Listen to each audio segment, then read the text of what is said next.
Vinod Shukla ji, doctor साहब ने जो जमीनी मुद्दे उनकी बातचीत की और उसमें जो तमाम घटनाएं घटी उनकी बात की है।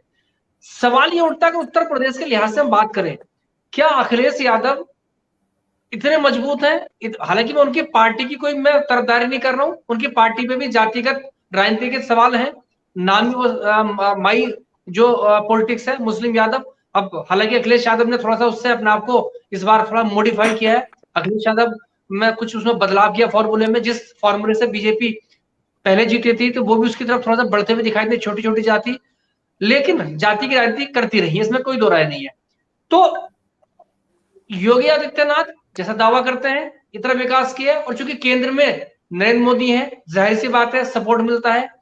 अगर काम किया है तो क्या इतने इतने बलवान अखिलेश यादव हैं कि उनसे काम के बारे में, काम के दम पे चुनाव लड़ने में असमर्थ नहीं है योगी आदित्यनाथ? जबकि अखिलेश यादव लगातार काम की बात, जब मुख्यमंत्री थे चुनाव भी हार गए थे, काम की बात करते हैं। नारे उस टाइम उनका जुमला था वो काम बोलता है, और आज भी वो देखिए काम की बात कर रहे हैं। देखिए राहुल जी, जो बात अनिल जी कह रहे थे, डॉक्टर अनिल, मैं उसी पर आता हूँ। डॉक्टर अनिल ने कहा कि गन्ना का मुद्दा है और गन्ना के मुद्दे पर जाट एक लामबंद हो गए हैं समाजवादी पार्टी के खिलाफ के साथ।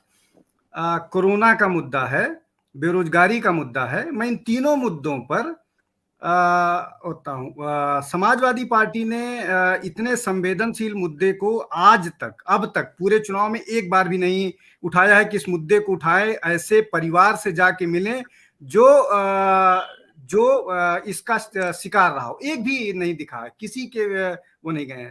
अब मैं इसका उदाहरण देता हूं आपको। 2013 में इसी मुद्दे, 2013 में दंगे के मुद्दे पर भाजपा चुनाव वो करके आई कि मुसलमान आप पर आक्रमण किए और मुस्लिम हिंदू दंगा हुआ और ये ठीक नहीं है और उसकी जिम्मेदार समाजवादी पार्टी है। ये वो विक्टिम्स के घर गए और ये अपने उन्होंने जो नैरेटिव था तैयार किया। एक इशू हो गया। कहीं समाजवादी पार्टी इस मुद्दे को उठाती हुई नहीं दिख रही है। दूसरा बेरोजगारी का मुद्दा आया। बेरोजगारी पर विरोध हुआ। विरोध के बाद विरोध हुआ वास्तविकता में बिहार में, और उसमें एक छोटे से मतलब प्रयाग में एक हॉस्टल में घुस करके कुछ छात्रों की पिटाई हुई, और उसके बाद एक अधिकारी ने जा करके उन सारे छात्रों से बात की और वो इश्यू सेटल हो गया। इसके बाद इस इशू को समाजवादी पार्टी को लपकना चाहिए था और इशू को उठाना चाहिए था, लेकिन उस पर भी समाजवादी पार्टी की चुप्पी हो गई। समाजवादी पार्टी। और तीसरे मसले पर आता हूं मैं, गन्ना पर। गन्ने की बात आप कर रहे हैं कि गन्ने का कीमत नहीं मिला। भाजपा लगातार समाजवादी पार्टी को इस मामले में कटघरे में खड़ा कर रही है कि हमने गन्ना का ज्यादा पेमेंट किया, आपने किसानों के साथ धोखेधड़ी की है गन्ने को भुगतान को लेकर के। अब मैं एक और मसला बताता हूं कि आप अगर इस भ्रम में हैं, इस मुगालते में जी रहे हैं कि जयंत चौधरी पश्चिम में अकेले जाट नेता हैं, तो इस भ्रम से समाजवादी पार्टी को निकलना पड़ेगा। आप संजीव बालियान को जाट नेता नहीं मानते हैं, या जो बागपत से सांसद हैं उनको जाट नेता नहीं मानते हैं, और ये लोग जयंत से ज्यादा सक्रिय हैं। जयंत ने जिस तरह की बयानबाजी की है, जयंत देखिए, सबका नजरिया दूसरा हो सकता है भाई। नहीं, मेरा उनको सवाल ये था जी, विनोद जी, मेरा सवाल ये था मैं कि आपके सवाल पर ही जी हाँ बताइए, पूछिए, फिर मैं आता हूँ। जी हाँ, बताइए, क्या कह रहे थे आप? सवाल जी मेरा आप। ये था हाँ कि दो सरकारें हैं, नरेंद्र मोदी जी की सरकार है, योगी आदित्यनाथ की सरकार है। जाहिर सी बात है, मैं तो कह रहा हूं, मैं ये नहीं काम नहीं किया, काम तो किया होगा।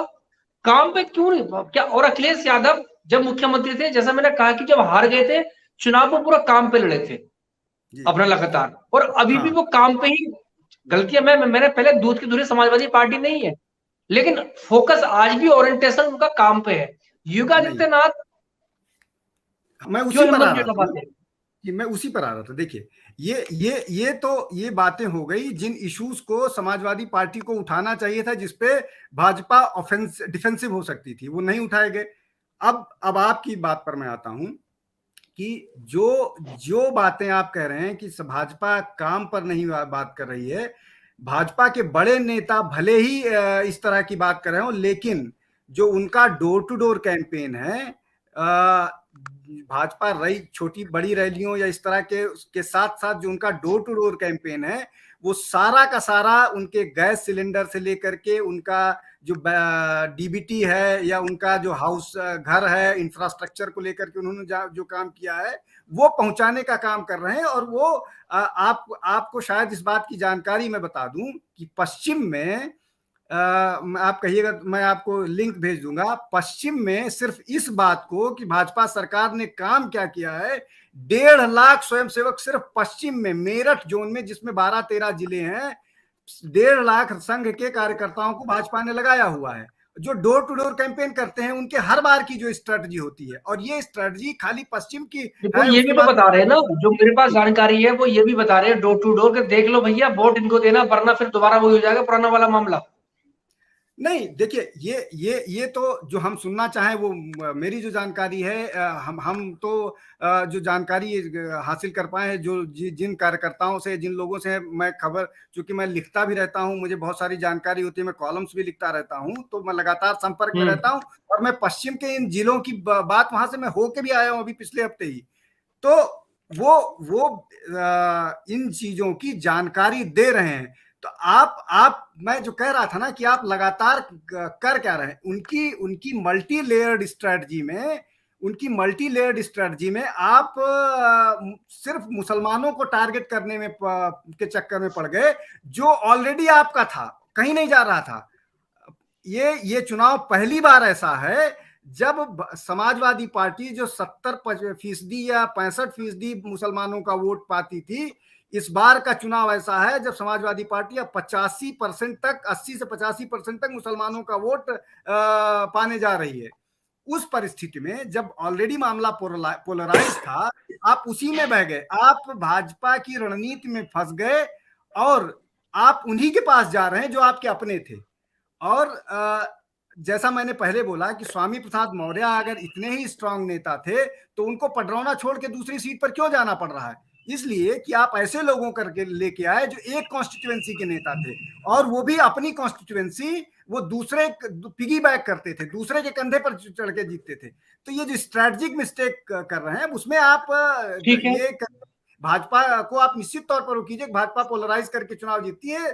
तो ये नई बात कौन सी? इसमें नई बात कोई है ही नहीं है। भाजपा ठीक हिंदुत्व है। की बात करता है और हिंदुत्व के नाम पर वोट लेता है, इसमें नया कुछ भी नहीं है कहने के लिए।